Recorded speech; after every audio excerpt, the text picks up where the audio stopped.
Hey, everybody. Welcome to the Night's Cast, the official podcast of WatchersOnTheWall.com, a Game of Thrones community for breaking news, casting, and commentary. I kind of cannot believe that this is the last time we're going to be doing this, but we have arrived at the end, everybody. We have arrived at the series finale tonight, and of course, we'll have plenty of time to talk about that.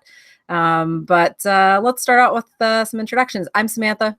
Contributing writer to WatchersOnTheWall.com. You can follow me on Twitter at the Sansa Snark if you are so inclined. And joining me for our very last ever live stream tonight, two lovely ladies joining me. First of all, we have Lady Jeffrey. Hello, my dear. Or should I say Euron? Should I introduce you as gender bent Euron Greyjoy tonight? Hello, ladies. I am Euron Greyjoy, and I'm here to give you one last thumb up the bum. Apply now. What is dead may never die. Hey guys, I'm obviously Lady G, contributing writer at Watchers on the Wall and podcaster here at the Night's Cast. You can find me on Twitter, Instagram, and Tumblr as Lady_Jeffrey for more quality content like this. I'm so in love with your getup and the fact that, like, when I first saw you, I was like, oh, sweet lipstick. And then it took me a second. I was like, oh my God, it's Shade of the Evening on the lips. I love it. I love it. I love it. I love it. All right. Also joining us, we have Petra. Hi, Petra. Hi. I'm also a contributor at Watchers on the Wall. If you want, you can follow me on Twitter at PLHalber. And Petra, it looks like you have your talismans of positivity tonight. I got my Greyjoy shirt, I got my Greyjoy necklace, I got my Greyjoy pillow, and I've got Rocket from Guardians of the Galaxy. One of these things is not like the other, but I need to maximize my positivity right now. And so I have. Yeah, I know how you feel. I do feel a bit left out though, because I have I'm with two Greyjoys, but I'm representing Starbucks coffee. In case no one has seen this, is actually the newest offering from WatchersOnTheWall.com. You can find this on our website for a cool $20 plus shipping. I ordered mine and got it in the span of 3 days. So yeah, totally worth it. But you know, I'm a Targaryen fan, but my loyalties are always to Stark first. So that's how tonight's episode is going to be. I'm going to be repping Stark. So, a couple of news and notes before we get started for everybody out there. So first of all, we are still going to be doing a recap and reactions podcast episode. Usually we do those on Tuesdays or Wednesdays. This week, it's going to be a little bit later in the week because I know that any contributors who are going to be a part of it, we're probably going to need some time to just compose ourselves and gather our thoughts. So that very last recap and reactions episode, it is still coming. Just look for it a little bit later this week. Also, the Night's Cast itself as a podcast, we're not going anywhere. We still got books coming. We still have the spinoff that's coming next year. So as long as there is Game of Thrones related content to discuss, the Night's Cast will be here. So we will still be around. We will probably take a bit of a hiatus from the rest of May through June, probably up until July, when we will be at Con of Thrones, and we will be doing a live episode at Con of Thrones. So that'll be really exciting. And then the frequency of the episodes thereafter, we're not entirely sure yet. It depends on how much material that we have to work with. But yes, rest assured, we are not going anywhere. And of course, neither is WatchersOnTheWall.com. You can still find us as your source for any and all things Game of Thrones and A Song of Ice and Fire related. Yeah. So what we're going to do tonight is, of course, we're going to talk a little bit about last week's episode.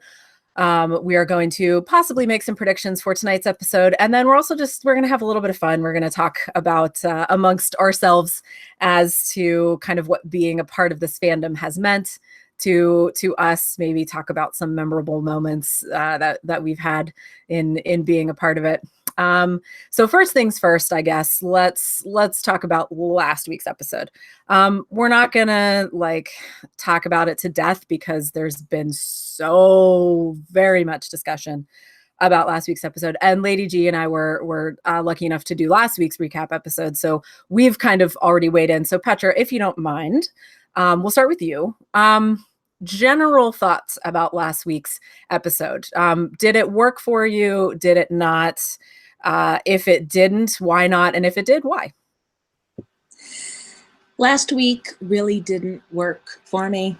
And, I'm trying to stay positive. I don't like, the tradition of going on and on about how much you dislike something on Twitter. I don't like that energy. That said, I was not a fan of last episode. For me, Daenerys going mad.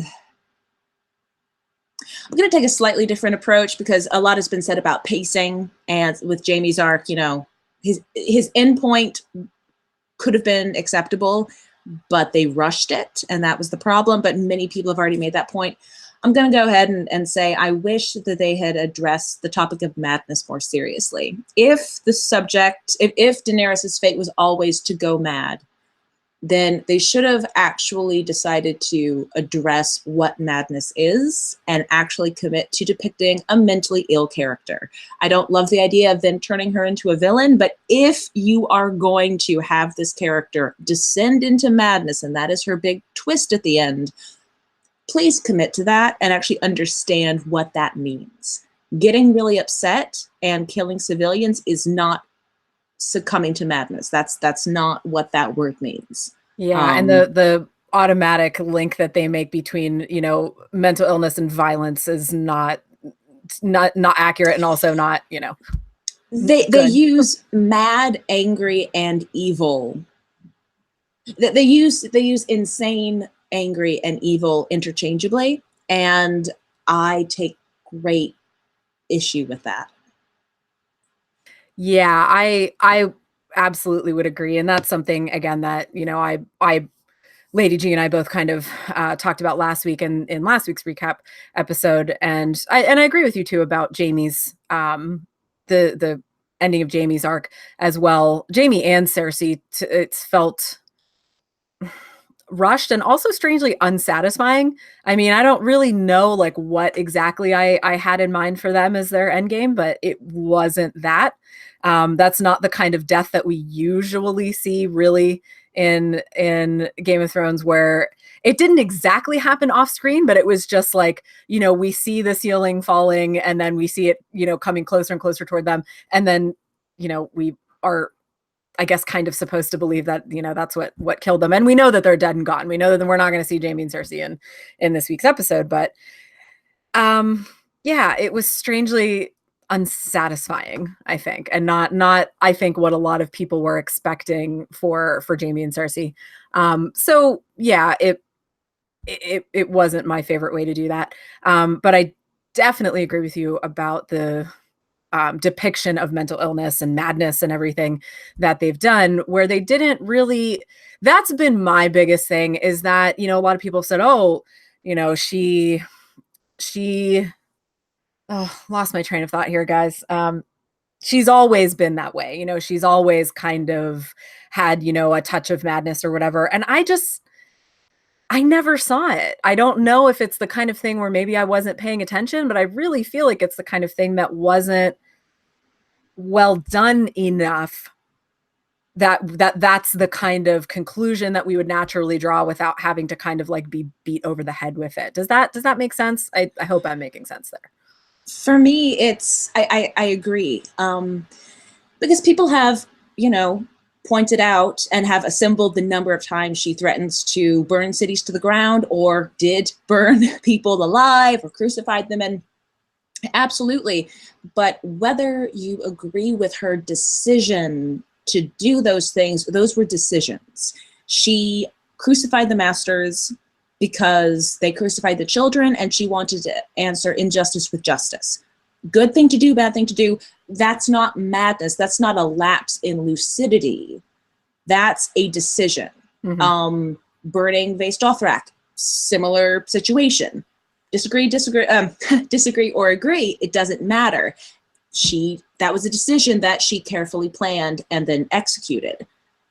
That is not at all the same thing as her hearing the bells and making a complete change of plan. Mm-hmm. That's the two things are just not connected it didn't feel like a culmination. It felt like a complete break. Yeah, it did. And that's one of the things that doesn't work for me. That it didn't feel like, a character arc is supposed to go like this. And this felt like it was going, and it just kind of radically changed. Of course, again, many, many opinions out there. And I have seen some very compelling arguments for, well, no, it was actually, very well set up that she was going to do something like this. And, we're not necessarily here to debate the finer points of each one of those arguments, but Lady G, if you wouldn't mind, so kind of summarize what you and I talked about in the recap and reaction episode last week. Your view on Dany's break and what happened in last week's episode. Yeah, I think what I said was, it felt like that they always wanted to take the character there, but by the very nature of this final season having so few episodes, it was just too rushed. And so although I watched it and I didn't go, this has come out of nowhere, in the sense that I think I said if Samwell just showed up and started throwing knives, then we would all just be like, what? What's happened there? Gilly shows up with a whip or something. I don't know. Like, there are definitely characters for whom going nuts and like burning a city would be a lot weirder.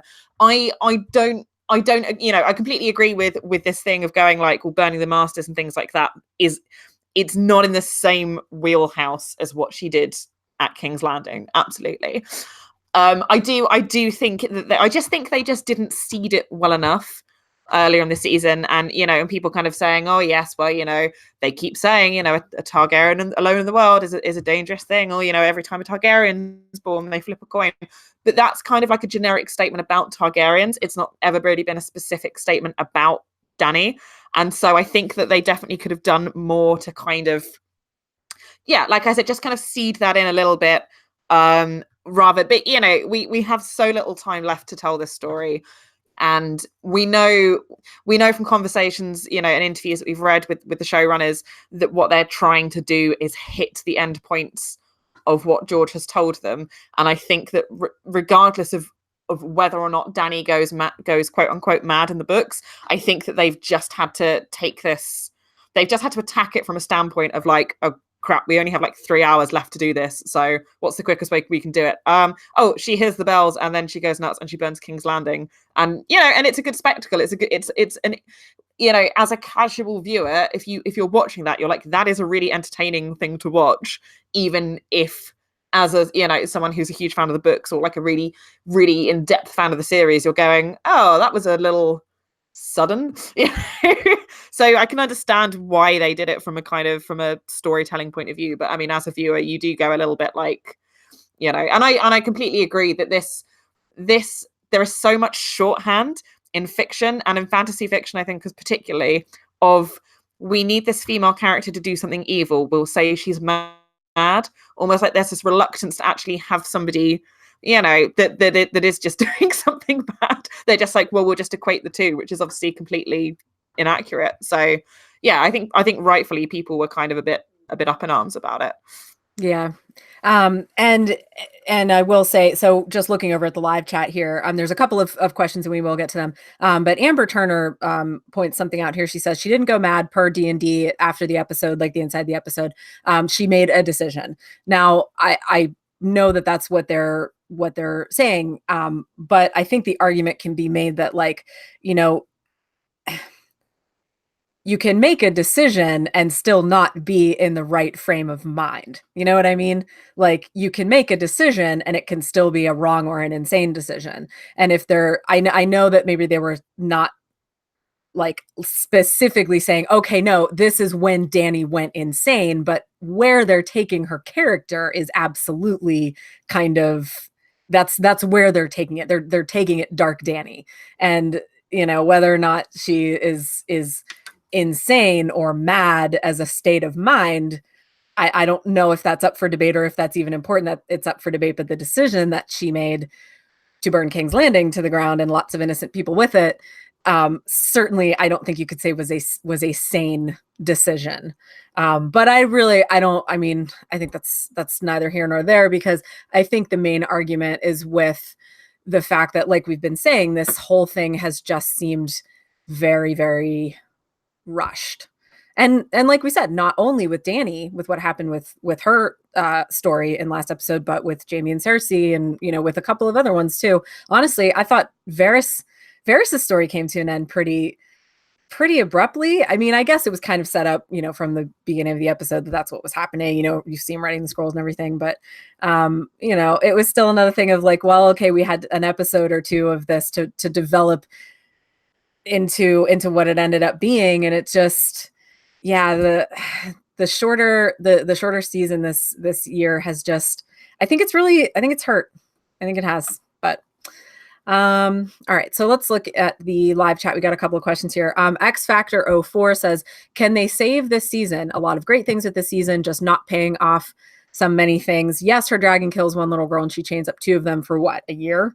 If she goes to the Red Keep and burns it down, justified by her character, she has gone a little overboard sometimes on her enemies.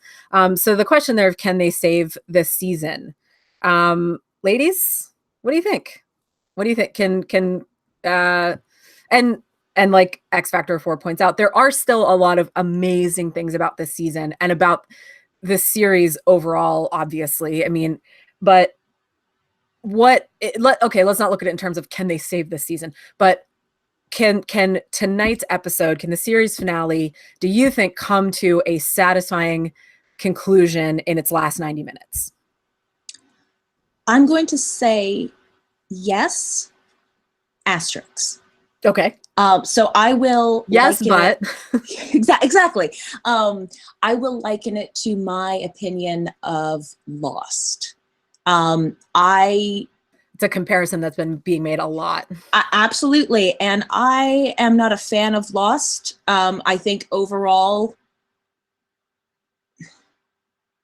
the inconsistency of Lost makes me think, negatively about the show as a whole. However, the ending, the scene in the church, still makes me cry. There are parts of the show that are still incredibly powerful and will always be.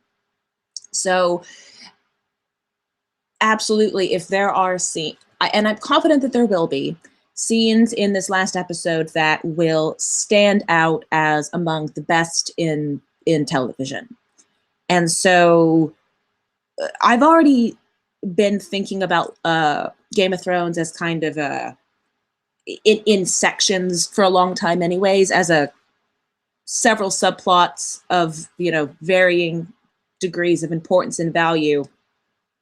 I've thought about the show in those terms for a long time. So inevitably, I'm going to think about the finale in such terms. So I'm perfectly fine reconciling myself to deep anger regarding certain storylines and satisfaction in other respects. Okay. Did that make sense? I feel like I used a lot of words and sentence fragments. No, you're good. I'm right there with you. All right, cool. Lady G, what do you think? I think Petra's onto a winner there. I think the idea of kind of almost compartmentalizing people's storylines, because there are so many characters. I don't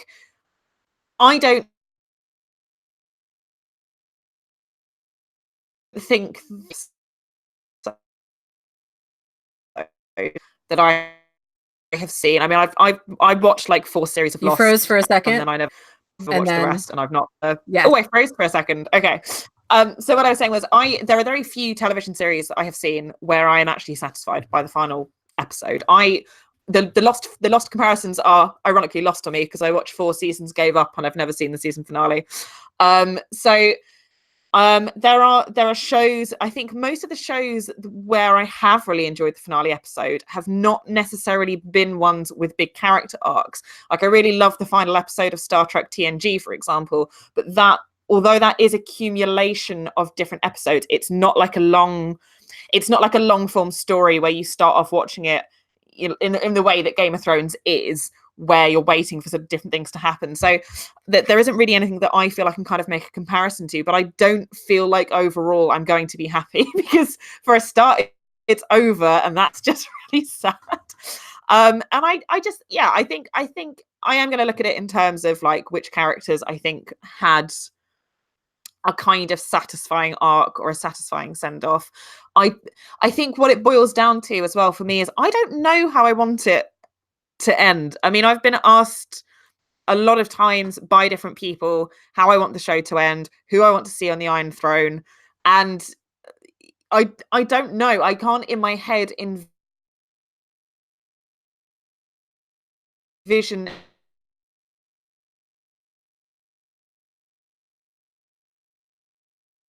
want to see how it's done, and then I think whatever happens, I'll just be kind of satisfied. Not satisfied that it's over, because that makes it seem like I haven't enjoyed it, but I think just kind of satisfied and going,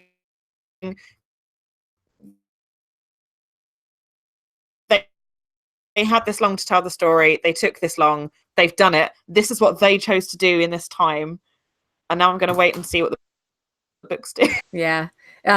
Just so you're aware, Lady G, you were breaking up a little bit. I don't know if anybody else noticed it, but we caught basically everything that you said, just a little bit toward the end there. You were breaking up just a tad bit, but if my audio is not, or video is not looking good, somebody out there in the comments, please do let me know as well, because apparently there's a tornado warning in effect for my town right now.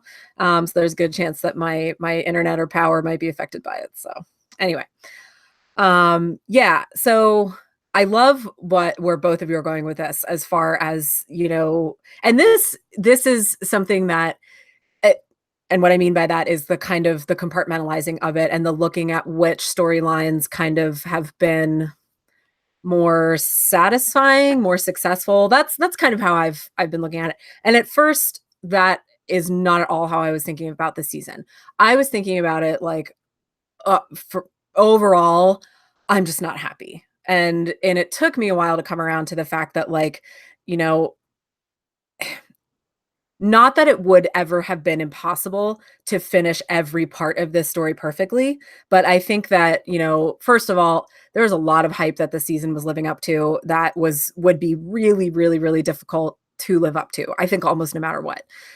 Secondly, I think that, you know, when a show gets to this kind of level and a show gets to this kind of complexity with how many storylines there are and how many characters there are, I think that it's kind of like, this is the best that you can hope for, is that it's going to be largely more a success than a failure.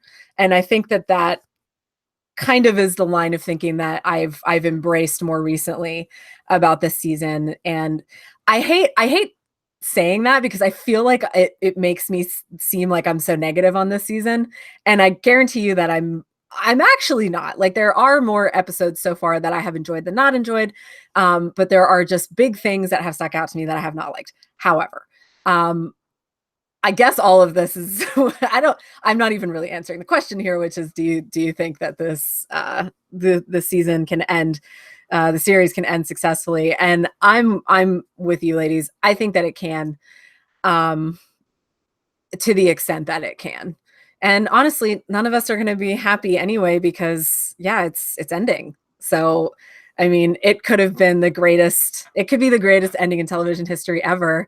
And there's still like a small sullen part of me that's going to be like, meh about it, because I just don't want to see it end. And I would probably find any reason to, you know, to not be happy about it. But yeah.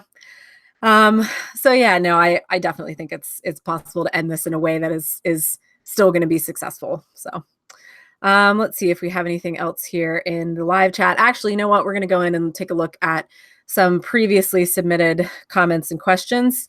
So this is from Pennyland Politica at Pennyland Politica. They write, my thoughts for Game of Thrones Season 8, Episode 6. Daenerys will command Drogon to Dracarys, Tyrion, and Jon. So that's interesting. Then ride off to kill Sansa. Jon will emerge unscathed and awaken stone dragons. Jon and Arya get on dragons and give chase after Dany, whilst Bran wargs into Drogon to prevent the destruction of Winterfell. Lots going on there. So I can see. So the first part of this, Dany commanding Drogon to execute Tyrion and Jon. Jon, I don't know. I still don't know if that part maybe has become less important to Dany, especially because now she's decided that she wants to rule through fear and she doesn't really need to be loved. So I don't know if maybe like the whole thing with Jon and that relationship and whatnot has just kind of gone to the back of her mind. But I don't know. I mean, I could still see Dany. I could still see her being kind of paranoid about Tyrion and maybe choosing to execute him. And then the riding off to kill Sansa. I don't know. I don't know that she would leave King's Landing at this point, but I feel like maybe she would like, put out a contract on her head or something. So I don't know. There's a lot to unpack here. The Jon emerging unscathed from fire and awakening stone dragons is really interesting. Jon and Arya getting on dragons and chasing after Dany, I mean, would be amazing spectacle, but I don't know if I see that. And the Bran warging into Drogon to prevent destruction of Winterfell. Also, I don't think it's likely, but again, spectacle wise would be really cool. So let's unpack this a little bit here. Anything that you guys think is possible here? I think it's very likely that Daenerys will Dracarys Jon, simply because then he could emerge unscathed and we could get a reprise of the season 1 finale, and that would be how all the world learns that he is a Targaryen. And I can't credit myself. Elisa Hansen on Twitter was the first person to propose it to me that I read. So that's where I got the idea, but that's actually something I feel confident could happen tonight.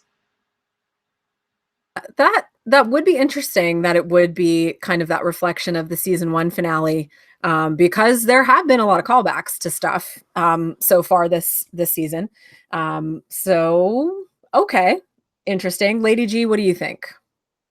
I really like the idea of Jon emerging unscathed as a Targaryen. Actually, I don't want to see. I mean, I don't want Jon to get burnt up, but because I love him. But yeah, I think that would be an interesting callback. The Stone Dragon thing, I don't see that happening purely because that is not something that I think the series has ever referenced. And I know that there are different fan theories about, stone dragons and ice dragons and all that kind of stuff. I feel like to do that in the season finale would be such a weird U-turn as to what the series has established as being. Like, when you do fantasy, you have to have rules, and there are rules in this series, and the rules are there are 3 dragons, and those are the only dragons. And I think to suddenly be like, and suddenly other dragons in the finale, I think would leave everyone going like, what?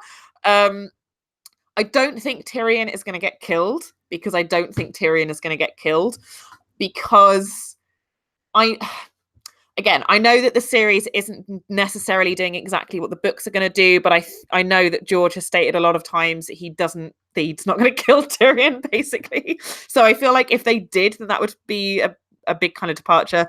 Daenerys again, I don't know about this with this Daenerys and Sansa thing. I mean, I just want them to be friends. I don't know how. I feel like, I think you're right. I don't know that she necessarily wants to leave King's Landing. I don't know. It depends how far they're going down Daenerys is crazy. Is she personal crazy? Is she like, well, now I need to take my revenge on everyone who's wronged me ever?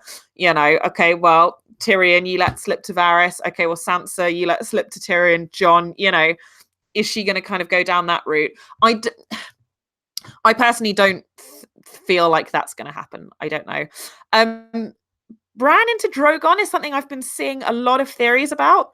Like, was Bran in Drogon when she was burning up King's Landing? For example, I really hope that they do, not necessarily Bran into Drogon, but I would really like them to wrap up that Bran storyline in a meaningful way, because I think post the Long Night, he's kind of not lost his purpose, but I think he is a really interesting character. I think he's quite kind of underrated, and now basically all he's doing is just kind of sitting about. In the last few episodes we've seen him just waiting for someone to wheel him around in Winterfell. Yeah, and he's like, well, I don't really want anything anymore. And I'm like, are you sure? Can we not a coffee or like some Reese's Pieces or something? Like, can I get you nothing, Bran? Like, and he's sitting there and he's got the knowledge of, basically all of history. And I think it would be a real shame if the series ends and they haven't at least addressed the fact that we've got this weird kind of anomaly of a person. He's not really human anymore. He is this kind of entity trapped within the body of a Stark. And I really hope that I want something to happen. I don't know. Maybe he walks into Ghost and comes back, and Jon's finally like, "Hey, boy," and gives him a pat on the head, and Bran's like, "It was me all along." I don't know, just something. Yeah, I agree with you that the Bran storyline is, to me, kind of the most maddeningly like unsolved one right now. And yes, we do still have tonight's episode, and I guess if there is going to be any final big twist that's going to happen, I think it is going to center around Bran. I think it would kind of have to, because they can't just they can't leave it just so very unexplained. Basically, Bran's entire purpose. He didn't really help during the Long Night. He hasn't necessarily done anything since then. So yeah, I would think that I think that they have to wrap up his storyline, wrap up his involvement in some way. But again, I do think that if there is any kind of room left for any twist or surprise or something that we didn't see coming, I think would make sense that it would involve Bran, and tie into his status as the Three-Eyed Raven, and being this big repository for knowledge and everything. But what that might be, I don't know. I think the warging into Drogon thing is a theory that I saw. He warged into Drogon and made him do that, like during King's Landing and everything. But I think that's just wishful thinking on the fan of some of us Dany fans who didn't want to believe that she would actually do that, and that Bran was taking over and doing it instead. But one thing that could happen is he wargs into Drogon to stop Daenerys from hurting people, and in doing so, Drogon dies, and so does Bran. Yes, which would be definitely very fitting, because I think I don't know if it's still going to end up this way, but my big theory about definitely the book series, and it was about the show, I don't know if they're going to do it this way or not, but that the series, one of the major things that's going to happen at the end, that sort of has to happen toward the end, is the death of magic, which includes the Drogons, the dragons. They can't all be Drogons, which includes the dragons, which includes, where the children of the forest are gone, the White Walkers are gone. Bran himself might have to be gone, although they did make it a point to put a lot of emphasis on the fact that Bran is this world's memories. So I don't think that they would get rid of him necessarily. But he told Tyrion, though. He did. In episode 2, I'm assuming that there is a reason. I'm confident Tyrion's going to live. Mm-hmm. And I've been expecting Bran to die for a while. And I think the fact that they have that scene where Bran presumably imparts all of his knowledge to Tyrion, because they've got a lot of time, that's kind of how they made it sound, was a setup for Bran to be gone, but for the knowledge to live on. Yeah, I agree with you. And I don't know, though, that Bran would have been able to pass on literally everything to Tyrion, even in the span of an evening. He couldn't have, but provided that we're dealing with a lot of logical leaps. Yeah. I'm not saying I like this happening. I'm just saying that is what I think is going to happen. My actual opinion is like, it's way over there. It doesn't even matter anymore. Yeah. Well, maybe Bran could have imparted to Tyrion very important things to know. But then if he's still like telling him things that are going to happen in the future because he can see the future, why wouldn't he have seen Dany burning down King's Landing? It just, I don't know. I'm just like meh about this thing with Bran because I just don't know. I don't know how they're gonna wrap it up. But I like I said, I have faith that if they're saving, another big twist or another big thing, a big reveal type thing, I feel reasonably confident in saying that it's going to involve Bran. I think it kind of has to. I think I agree with you. And speaking of Bran, actually, somebody in the live chat, let me just find it real quick. Somebody. So X Factor 04 says they show Bran going into Hodor, but Hodor, he was a simpleton. We know that. Can he go into a normal person? So this is interesting because we don't know. We can guess that it might be easier to take over someone's mind if they are simple. I don't like that term. It sounds very archaic, but you know what I mean. For example, might be easier to warg into someone like Hodor than it would be to warg into someone like Tyrion or like Dany or whatever. So I don't know. What do you guys think? Well, you say maybe it's hard for him to warg into Dany, but maybe if they're playing the Dany's gone completely bonkers card, they'll be like, oh, she's a broken woman. She's lost her mind. Bran, get in there. And then nobody will know. Oh, and they could call her Braneris. See, that totally works, right? And then they'll be like, excellent. Daenerys can rule, but Bran's in charge. Perfect. There we go. I've solved it. Perfect. Yeah, absolutely. That's end scene. And that and is so like problematic on so many levels. Yeah, but I do like the Lady G, what did you call it? The Braneris? Braneris. Yeah, there you go. Yeah, okay. That totally works, right? Braneris Targaryen. Yeah. Perfect.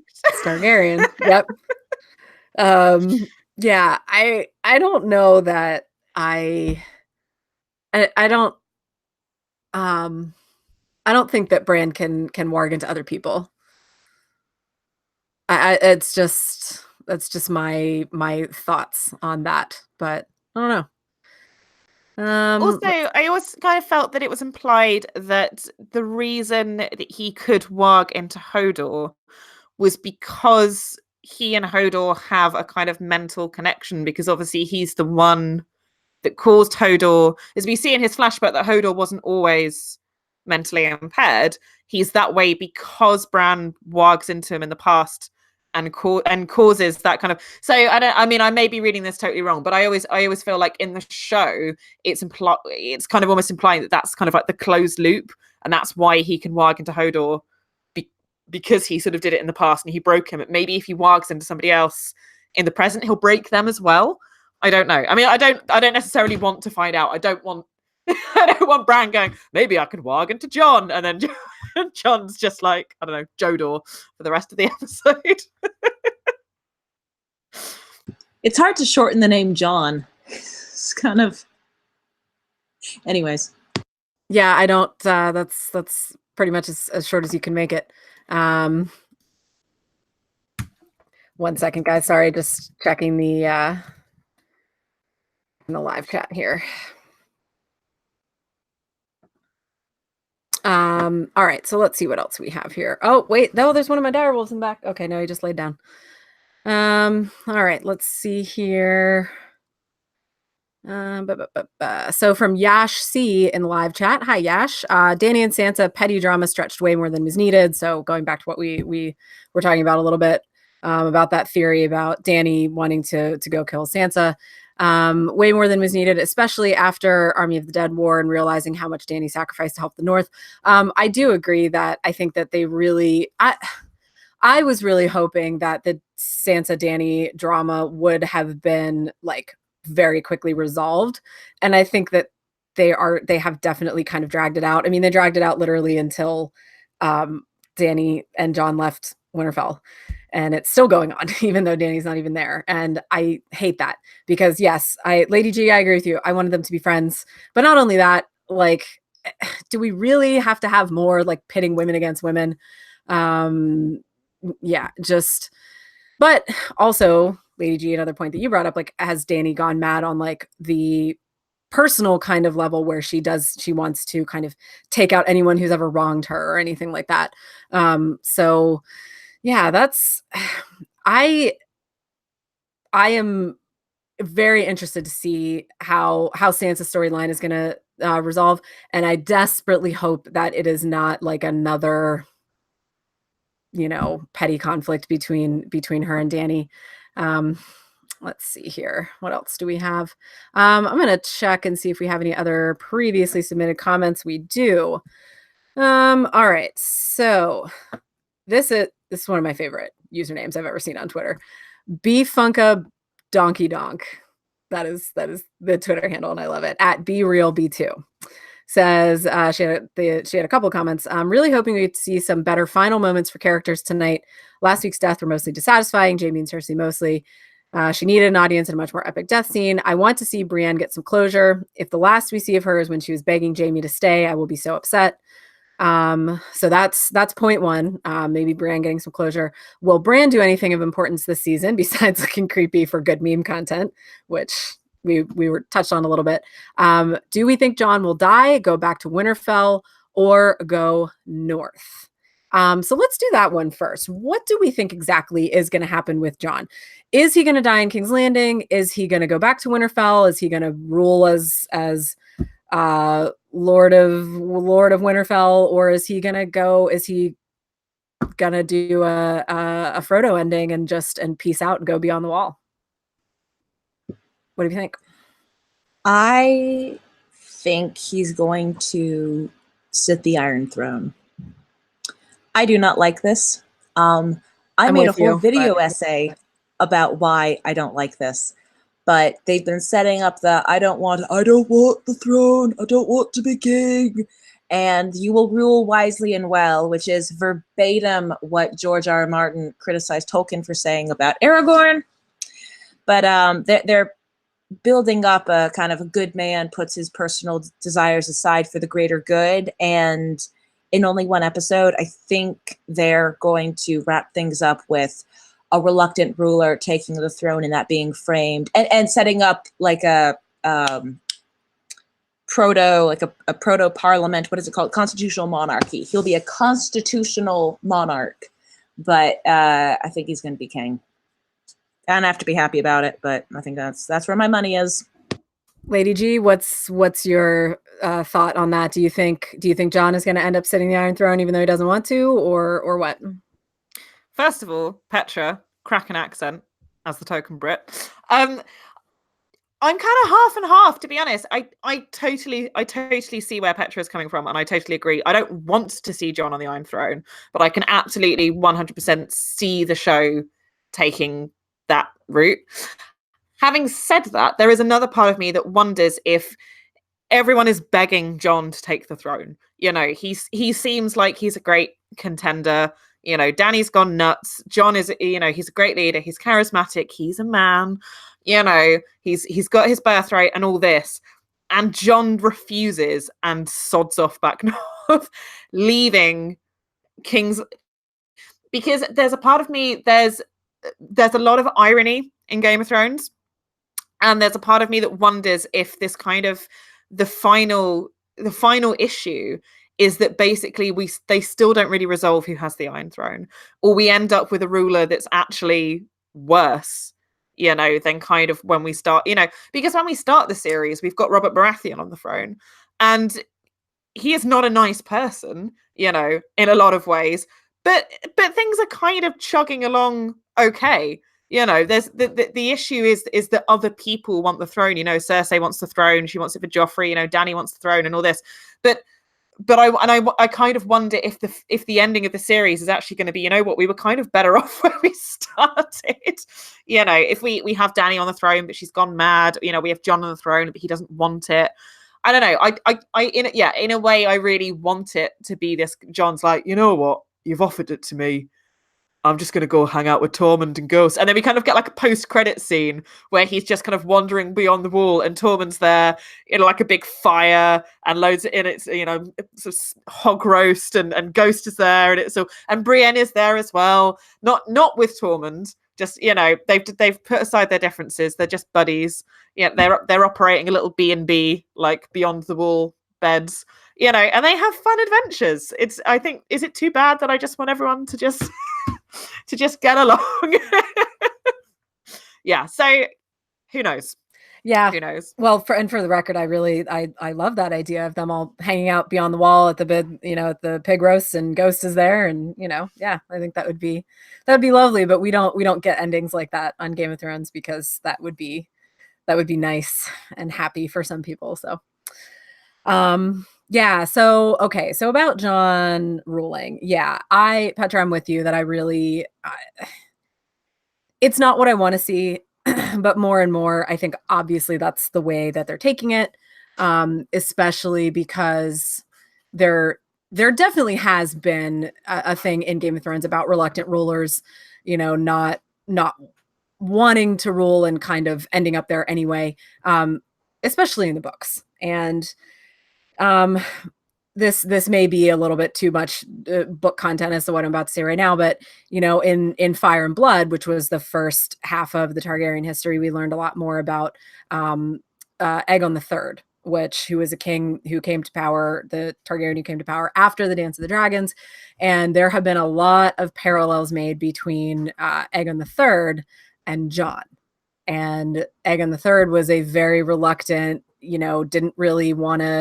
didn't want to rule. He was very broody, like Jon, and he ended up on the throne anyway. And in the place of an unstable female ruler.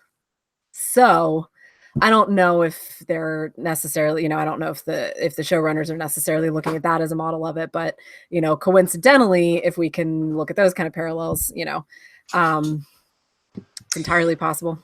It just occurred to me there would be one thing that I would like about Jon being on the throne, because that would so resemble Robert Baratheon. To be honest, like the story of Robert's Rebellion ended with this very good-looking, reluctant ruler taking the throne. And of course, it's a little bit romantic to think about, he never wanted to be king. He was not born to be king, but he took the throne anyways, kind of a thing. And what I so appreciate about Robert Baratheon's arc is that you fast forward, 14, 18 years, and he's awful, because a reluctant king is not a good king. I don't like the idea of Jon becoming a drinking, whoring slob. That makes me sad, but it would be a very Game of Thronesy. It would be an ironic ending to be like, yeah, we end where we began, with a reluctant king on the throne. That just made me like feel unbearably sad, because I was like, oh my God, like I really hope, because yeah, I mean, you bring up a good point that, Robert Baratheon, I mean, he was never really like that into like the idea of politics and like ruling and stuff. He really, he let his advisors, kind of run things for him, even when he was, younger and more idealistic and everything. But like he was, when he started his rebellion, like he had very strong ideals. He had very strong principles. He was, his goals were noble and everything and blah, blah, blah. And then I think with Robert, though, I think him ending up on I think he did want the throne at first, before he kind of realized how terrible it was. And that's kind of what like beat him down. I kind of feel like Jon is already like would be coming to the throne like pre-beaten down a little bit, just because, of a lot of things that he's gone through. But yeah, it would just be worse. It would just get worse and worse over the years. And yeah, the idea of kind of seeing this, stocky, like, just drinks and eats all the time, and, kind of like depressed, defeated Jon would be really sad. Like, that's not the ending that I think anybody wants for him.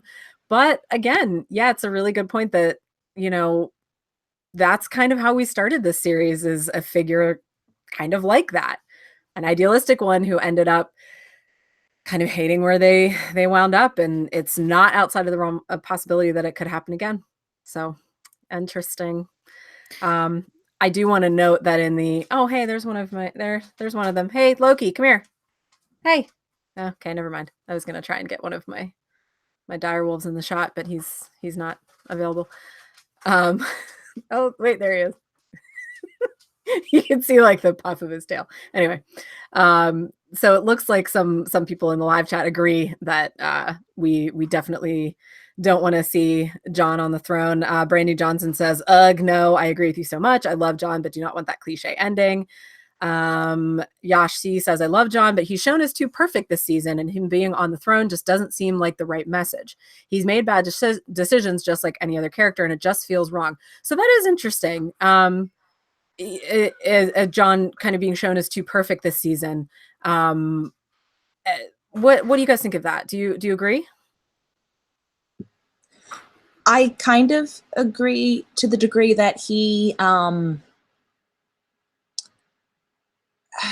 I've said this before about Jon, he makes bad decisions, but they don't really have consequences. So his record, his ruling record is not the best, but what we've seen a lot of is him being framed as better than other characters through inaction.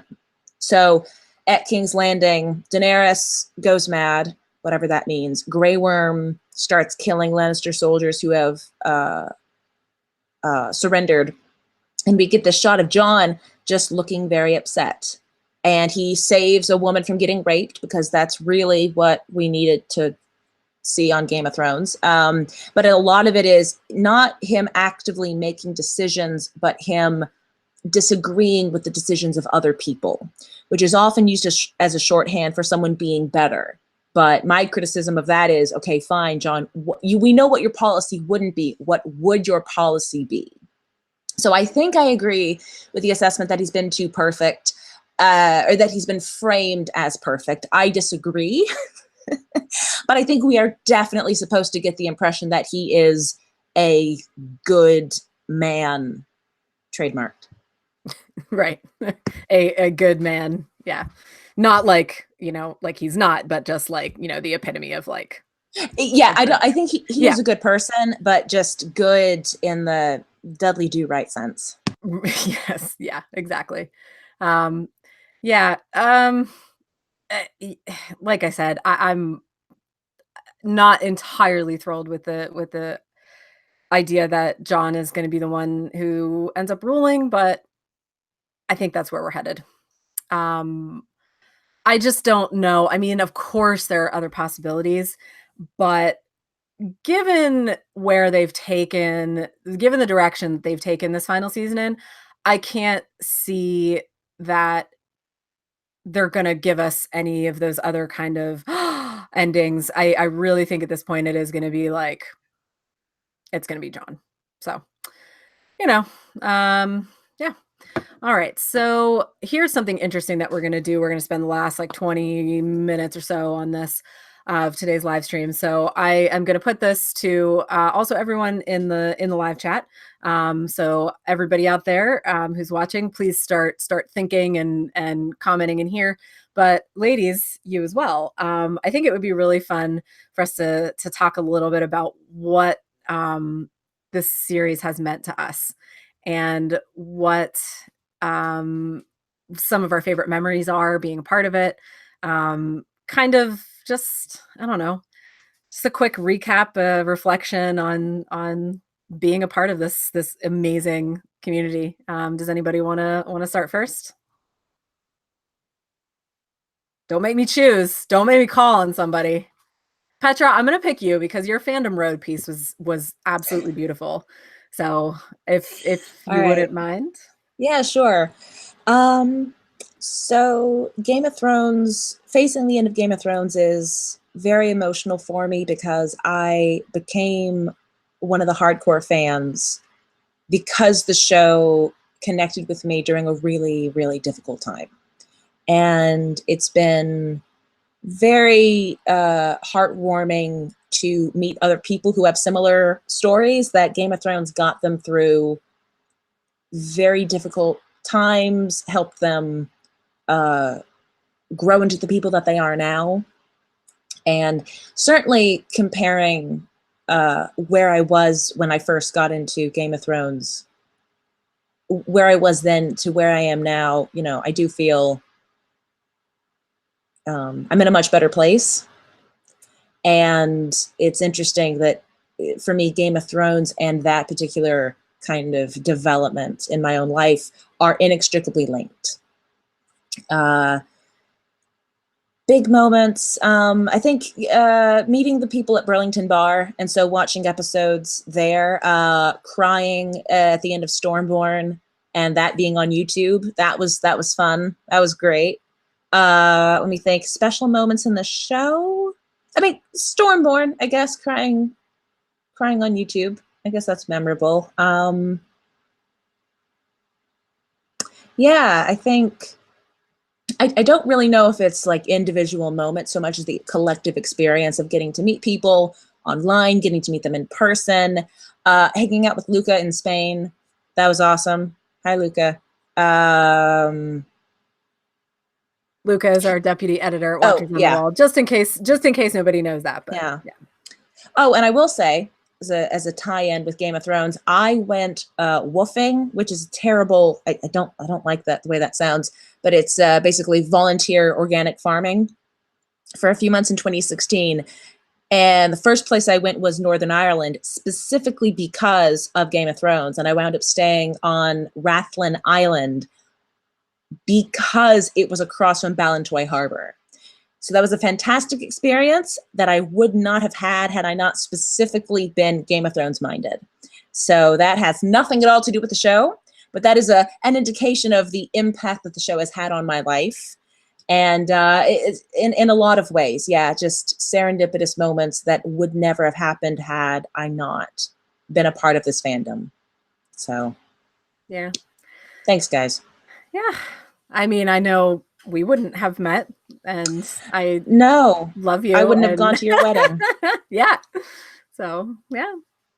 Oh man. Okay. I'm not gonna let myself get teary-eyed on camera. I'm gonna probably wait until later, but all right. So let's look at the chat a little bit, and then Lady G, you're on deck.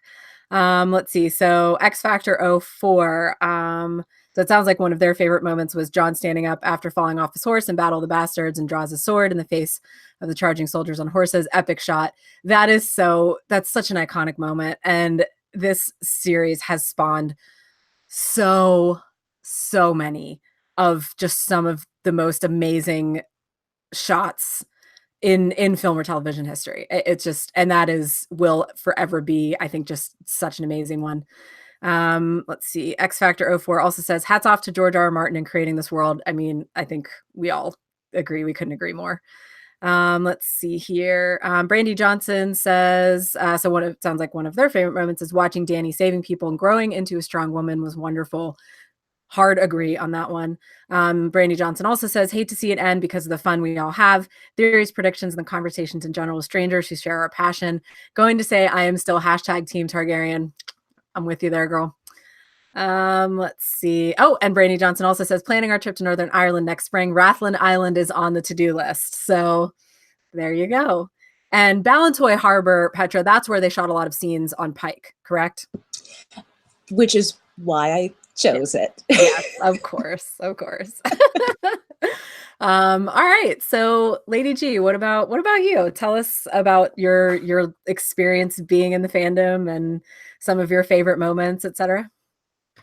I think it's a good job I'm wearing the eye patch because you probably can't see that I'm getting misty-eyed. I'm getting quite misty-eyed, which is terribly un-British of me. Stiff upper lip. So I mean, some of you may have read my Fandom Road piece. John Bradley did. Thumbs up. Just throwing that in there for a start. So I got into Game of Thrones when I was just finishing my third year at university, and it was a really kind of tumultuous time in my life. I didn't know sort of like where I was going to go. I didn't know what I was going to do. And Game of Thrones is just kind of formed this like incredible backbone behind a lot of kind of crazy stuff that's happened. Not crazy in a I lose my house or lose my job or anything crazy like that. But just kind of like in the kind of ups and downs of life, like moving in with my partner, finishing my degree. I went and lived in another country for a while because I was just like, I don't know what's going on. And Game of Thrones has just kind of always formed this kind of incredible backbone. And my partner, when we moved in together, my partner was not interested in Game of Thrones at all. And so I used to go off and I used to kind of watch it on my own. And it was there that I kind of discovered this like live tweeting community, and I discovered winteriscoming.net, and I got into Tumblr and all this kind of stuff. And it was just I just felt like so embraced and so loved by everyone. And I think outsiders, they look at this community and they see the kind of the toxicity, and they see us arguing, and they see us, and yes, absolutely, there is a lot of that stuff, but I have never really experienced anything except kind of like the love and the passion that the show has. And I just like, without mentioning names because there are far too many people, but the amount of people who have kind of taken me in on Twitter, that like follow my live tweets, that we can talk about the show together, it's just made me feel like part of this amazing kind of community, especially being overseas as well, because obviously most of the Watchers on the Wall staff are in the US and I'm in the UK. And it's so nice to be able to do things like this and just have a kind of like, yeah, it just kind of puts everything kind of into context for me, for having this kind of this crazy love for the show, and not having that many people in my day-to-day life that share this kind of crazy madness. To have you guys has just been incredible, really. So so what I did mention on my Fandom Road as well is that watching Game of Thrones and reading the Game of Thrones books opened up a different academic world to me, and I ended up changing my academic path. And I went from I used to be an archaeologist. I'm now a social anthropologist with a focus on body diversity in fantasy fiction, and that is literally 100% down to Sam Watali. So I have Game of Thrones to thank, really, for helping me find my academic groove, which is incredible. And it's one of the things that I'm kind of helplessly clinging to as the show comes to an end, that I know that I'm going to have this kind of like this further academic path, because I really need something to cling to. So highlights, yes, I did get a thumbs up from John Bradley the other day. That was very nice. Allow me to shamelessly toot my own horn for a moment, but I have to date been invited on the BBC 8 times to talk about Game of Thrones, which is crazy. I never imagined that I would have a BBC producer on speed dial in my contacts, but there you go. So becoming the kind of BBC's go-to radio person for Game of Thrones is extraordinary. And it didn't quite happen, but my partner almost proposed to me on the set of Game of Thrones last year in Iceland. He decided at the last minute not to propose to me on the Game of Thrones set because he was worried there might be some crazy Game of Thrones fans on the tour. It turned out that we were the crazy Game of Thrones fans on the tour, and nobody else had read the books, which was a little bit awkward. But I still, because I mean he proposed to me earlier in the week, so I have this kind of incredible association with Game of Thrones and getting engaged, which is wonderful. If anybody is planning after they've been to Ireland, I would love to give Iceland, my home away from home, a beautiful shout out, because it's an incredible place, and you can go on tours with the extras from the show, which is quite something. I learned a hell of a lot doing that. So yeah, I think it's terribly sad for me that this incredible community that we've built up is going to be no more, obviously, but we're not going to quite have the same, we're not going to be live tweeting the episodes again. We're not going to be coming together in the same way, but it's not the destination, it's the journey, and it's been an incredible journey. So thank you to everyone watching that's been here. You guys are fucking awesome. Seconded, strongly seconded. But yeah, that whole thing about that corny saying about, oh, it's not about whatever, it's the friends we made along the way. And it's like, that is so true though, when it comes to this fandom. I'll get to myself in a second.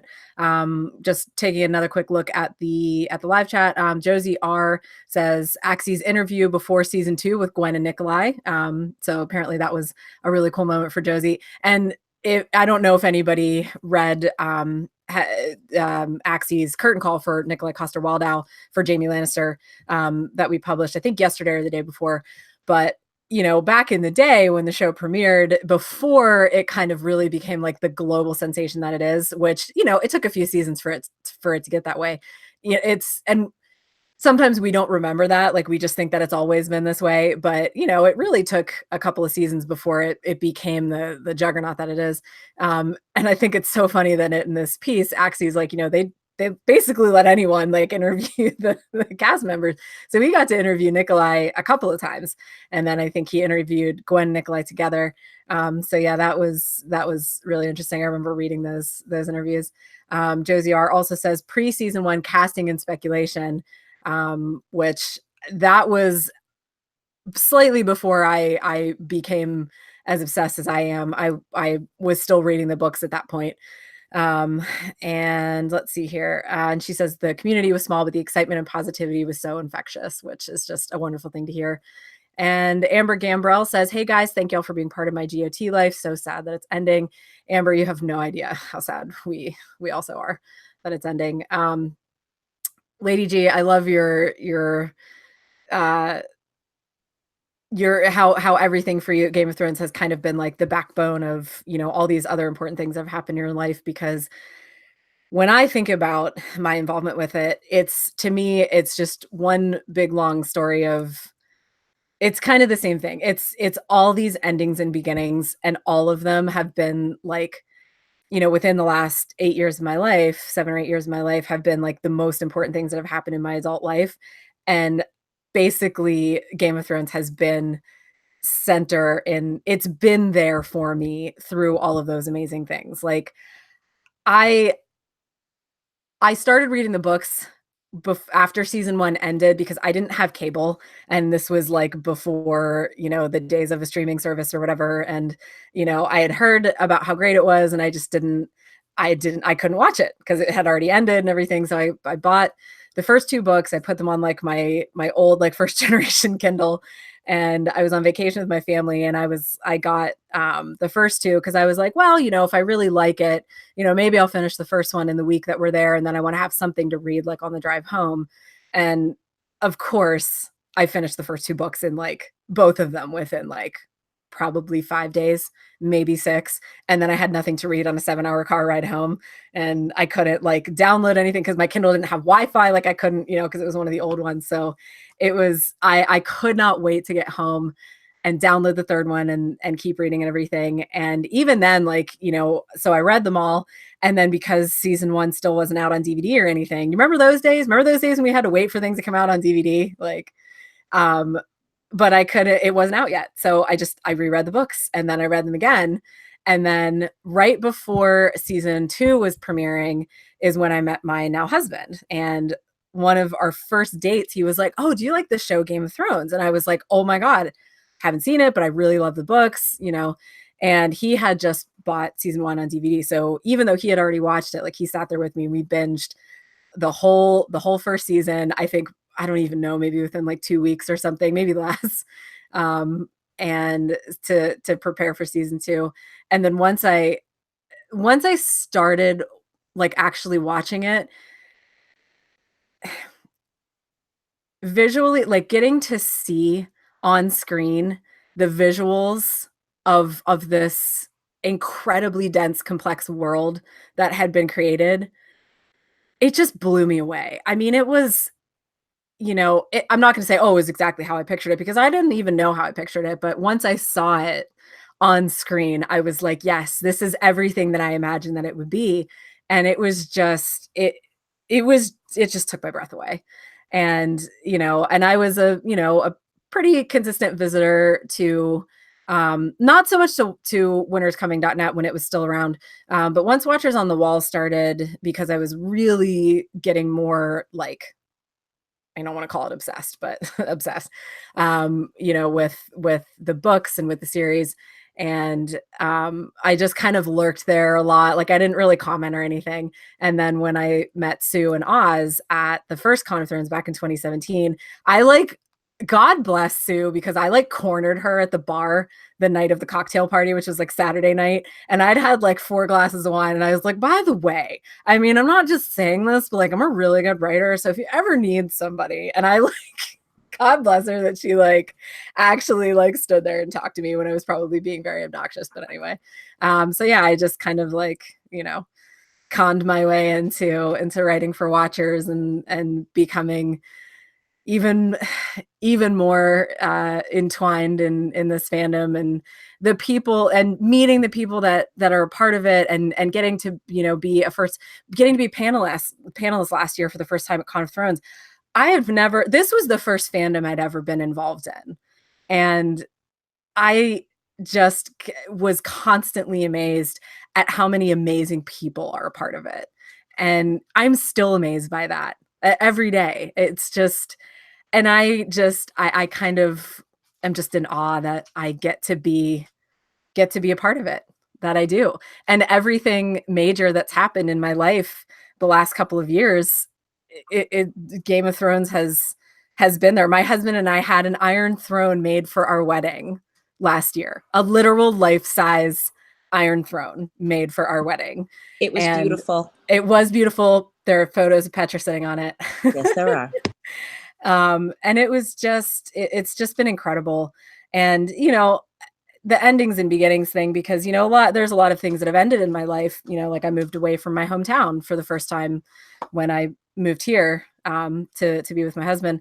Never thought that was going to happen. You know, that was an ending, but it was also a beginning. And, you know, that's why I feel very sad about Game of Thrones ending.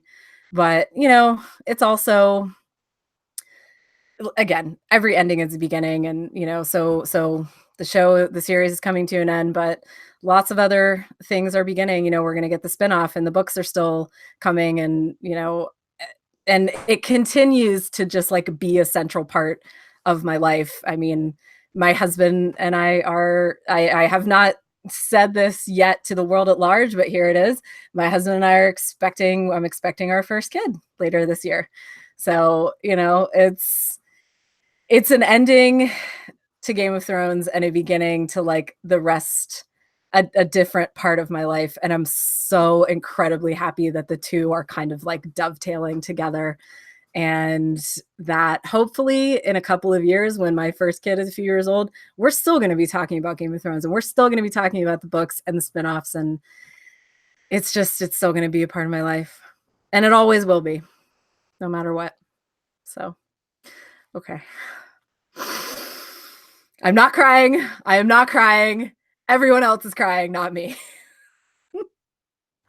I mean, you at least have got pregnancy hormones to blame being emotional, and I have literally got no excuse at all.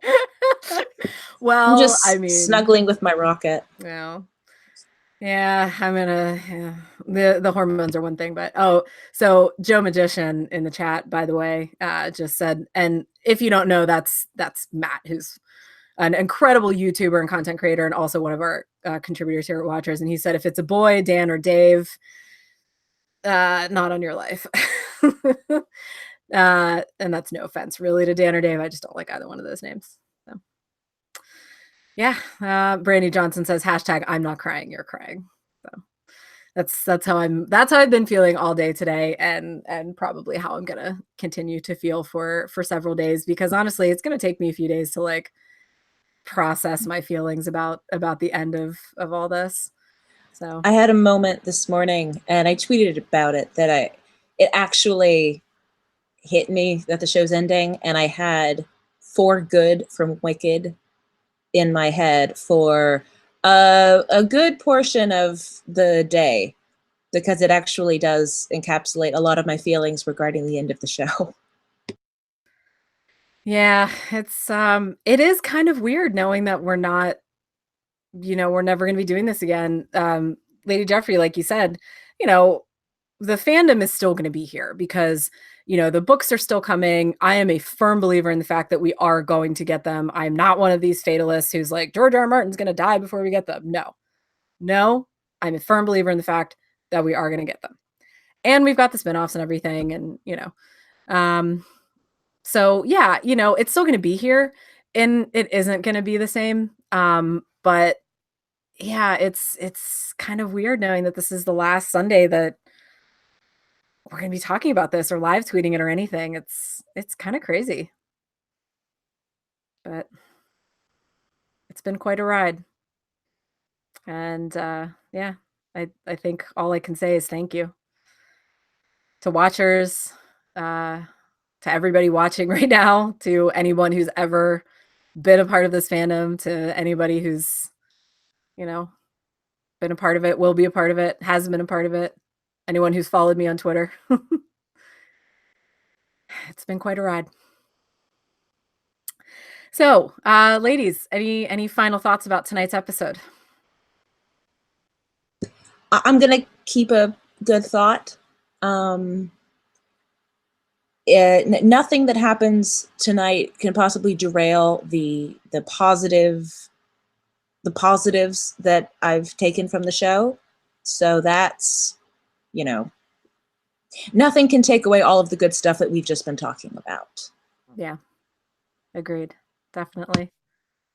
Lady G, any final thoughts on tonight's episode?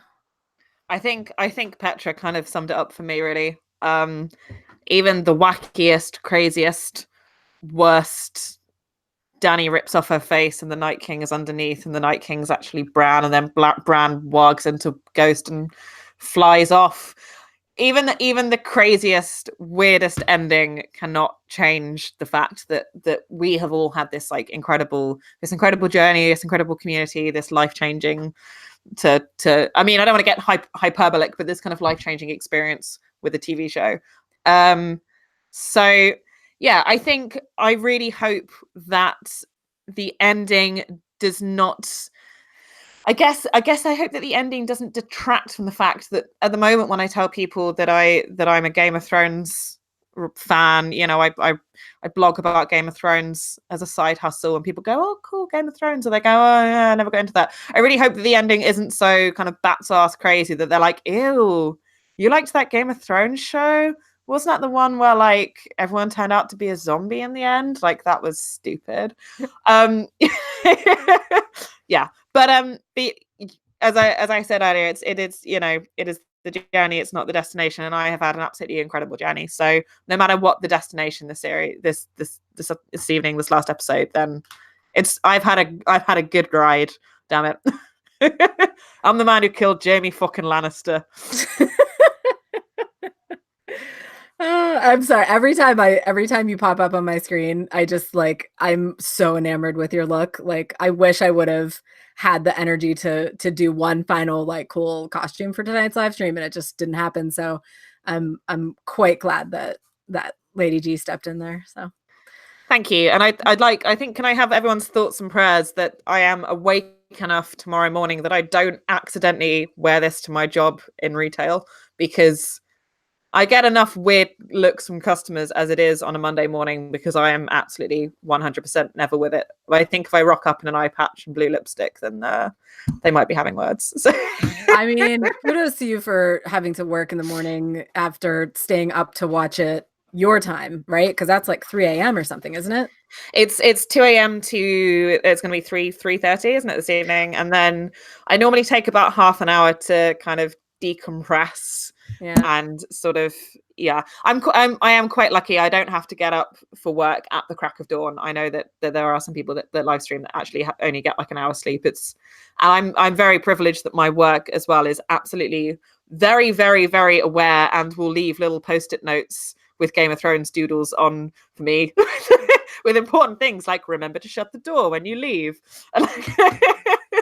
That's very supportive coworkers right there. Yeah, I think talking about things that we're kind of clinging on to get us through this evening. There is a very, very boring, very middle-aged part of my brain that's going, next week you'll be able to get to bed at a reasonable time on a Sunday and you won't wake up tired on a Monday, and that'll be lovely. And I'm like, yes, brain, that will be good, but also I'm gonna miss all of this. Yeah, I know how you feel on that one. So one final comment from the live chat, and I think this is a really wonderful one to end on. Jamie One Hand says, I discovered Winter's Coming as it was back before season 2 and thankfully caught the shift to Watchers on the Wall. Thank you. And have stuck with you guys as my constant show companion up until now. It's been great. Thank you, Jamie One Hand. I mean, I'm definitely not, a spokesperson for Watchers on the Wall, but I will say that I think it's fair to say that any of the three of us on this live stream right now could say that we really love and appreciate all of the support and everything that we've gotten from the community, because I mean, I know that we love doing it, and we love being part of the fandom, and we love being a source that people go to for stuff like this, for news, podcasts, live streaming, articles. You know, I mean, it's just, we do it because we love it, and we always have. So, all right, now I really am getting like misty eyed. So I think it's probably a good time for us to wrap up our final live stream. I'm not going to call it our last one ever, because who knows what's going to happen when the spinoff happens. Maybe we'll do some live streams then. But it is our last one for season 8. I want to thank everyone who tuned in so much for watching, everyone who's going to watch later if they didn't have time to watch it live. I just really want to thank you, and want to thank everyone who's tuned in for these throughout the season. This is the first time that us here from the Knights Cast have done this, and seems like it's been well received, and we really, really, truly appreciate that. Lady G and Petra, thank you so much for joining. Petra, one more time, where can people find you if they're so inclined? At PL Halber on Twitter. Alrighty. Lady G, what about you? You guys can find me on Twitter, Tumblr, and Instagram at lady_, is spelled GEOFFERY. As the years go by, it's less and less likely that I get Joffrey written on my Starbucks cups, but I like to confuse people anyway.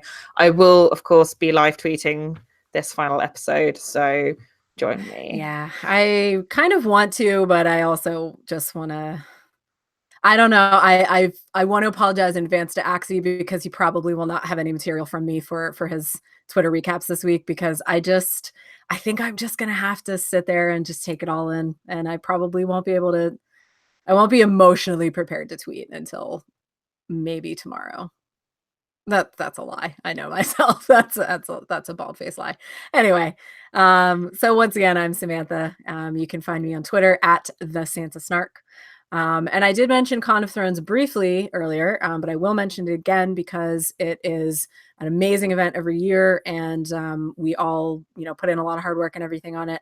And I will mention that until May 27th, so you still have another week or so, it is $25 off any pass that you're buying, any level, Valyrian, Kingslayer, whatever it is, $25 off. So felt like I would be remiss if I did not plug that. So Thronies, friends and family, loved ones, I wish you good fortune in the viewing of tonight's episode. And once again, I want to thank everybody so much for joining us. Keep an eye out for our recap episode, which will be later this week. Just follow us on Twitter at KnightsCast for updates as to when that will be happening. And once again, we love you all. Take care.